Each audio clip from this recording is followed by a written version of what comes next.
Although Steve White, Trek 89 for Steve Arts 89. Well, it looks like Mission Seattle has been cancelled. Now, apparently it was announced during Mission Chicago, but it didn't seem to be happening. A lot of the things people were expecting sort of weren't showing up and weren't happening, and they were starting to doubt that it was going to happen, and they finally got an announcement that it isn't. Now, this comes on the heels of the European destination events being cancelled, and I think fans are getting a bit nervous. Now, I don't know a lot about American conventions, like, because I don't actually go to them, obviously I'm in Australia, but my understanding was Las Vegas was the big one, and Creation was the official one, but apparently Creation lost the license and it went to Mission, but Mission wasn't doing as good a job of managing it, and now things are being cancelled all over the place, and people are sort of wondering why, and of course certain people are going to assume that it's because Star Trek is losing popularity because it's focusing on the new Trek shows, which no one cares about.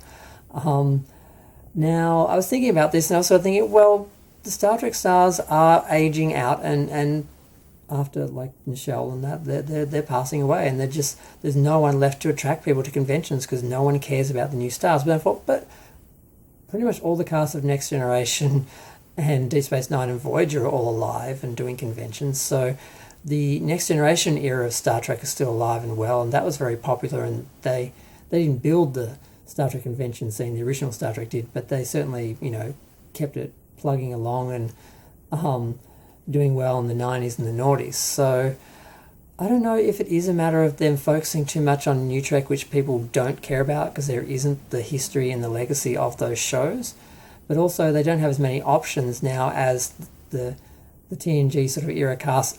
They're not aging out yet, but they can't do this forever, and the older Star Trek stars have sort of aged out or passed away. We're down to Walter Koenig, who is kind of crazy.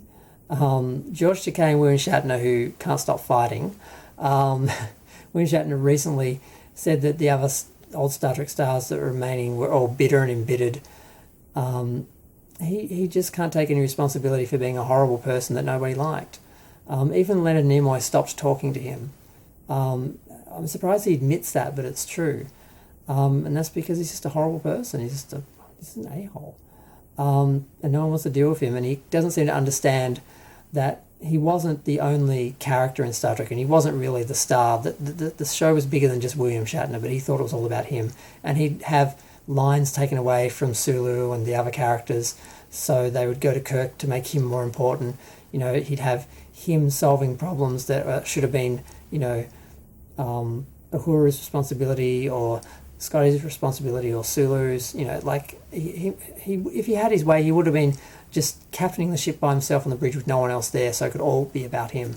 And they resented that, and I don't blame them.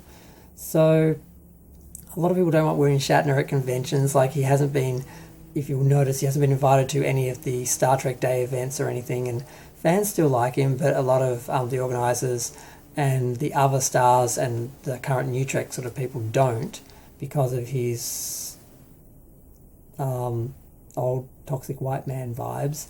So convention-wise, the official ones don't seem to have anyone left really to embrace it, down to a couple of stars, and they're all kind of problematic.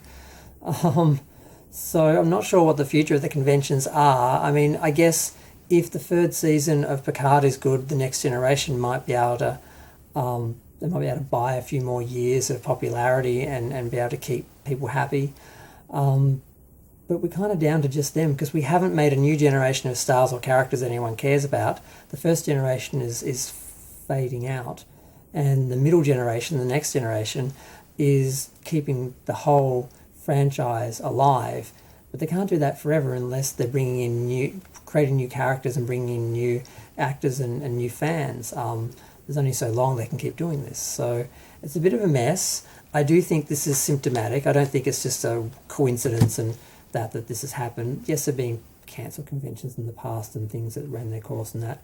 But like I said, there's this lack of energy. People aren't excited and don't want to be there. It's not like you have to be there, because who's there to see? If I mean, like I said, the Next Generation era people are there, but we have met them all at this point, and we're not excited by new people. And like I said, they can't keep it alive forever. They're just managing to keep it floating along at the moment, but it's showing cracks, and there's a lack of interest, and things aren't being supported. The new fans don't support Star Trek like the old ones do.